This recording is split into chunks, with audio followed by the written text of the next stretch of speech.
Et bonjour à tous. Aujourd'hui, je vais vous parler d'un petit film que j'ai revu il n'y a pas longtemps. Je l'ai revu avec mon épouse, qui même elle a aimé, donc ça vaut le coup quand même de le préciser. Il s'agit de ce film, Upgrade. Voilà, donc ni homme ni machine, bien plus. Un bon petit film que j'avais déjà vu à l'époque, que j'ai revu là sur Netflix. L'histoire, c'est quoi? C'est cet homme qui va être blessé par un accident de la route et on va lui greffer une puce sur la colonne vertébrale, puce qui est dotée d'une intelligence artificielle. J'en dis pas plus, vous verrez le reste. Il y a une histoire de vengeance, il y a une histoire de meurtre, de sang, il y a pas mal de choses.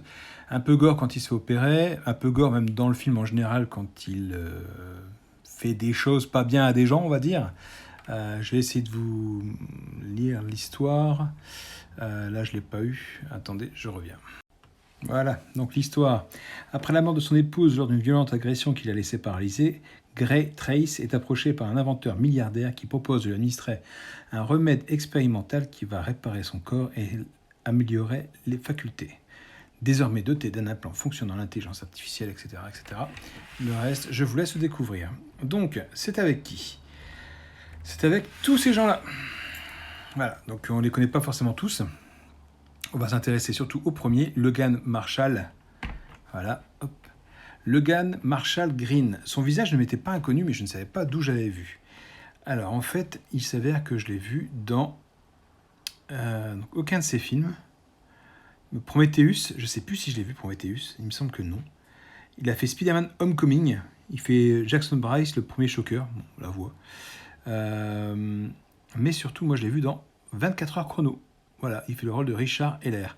C'est là-dedans que je l'ai vu. Sinon, effectivement, je ne le connaissais pas. Il y a aussi Harrison Gilberstone, c'est lui qui fait le rôle du milliardaire qui implante la puce dans ce monsieur. Donc il a joué dans Need for Speed, Upgrade forcément, et c'est tout.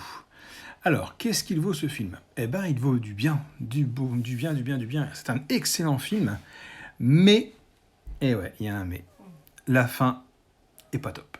Voilà, la fin vous laissera sur votre faim, c'est le cas de le dire. Moi, j'ai bien kiffé, même si la fin est bizarre.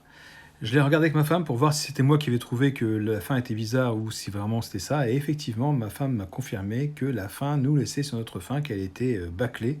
Et c'est bien dommage parce qu'on aurait pu faire bien mieux avec ça.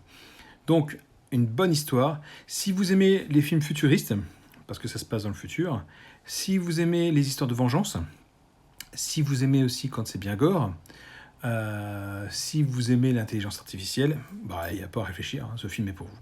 Voilà, moi j'ai bien aimé, et j'espère qu'il y en aura un deuxième. Bon, comme dit, je l'ai vu en 2018-2019 la première fois, on est en 2021 maintenant quand je filme cette vidéo. Pour l'instant, à ma connaissance, il n'y a pas de numéro 2 de prévu, c'est bien dommage. Mais vous me direz ce que vous en pensez. Moi, personnellement, j'ai vraiment, vraiment aimé ce film. Un gros coup de cœur. Vous me direz ce que vous en pensez dans les commentaires. Je vous laisse tranquille, comme d'habitude. Vous savez ce qu'il vous reste à faire. N'oubliez pas, surtout, le pouce bleu. Abonnez-vous. Et je vous dis à plus tard. Allez, ciao, ciao, ciao.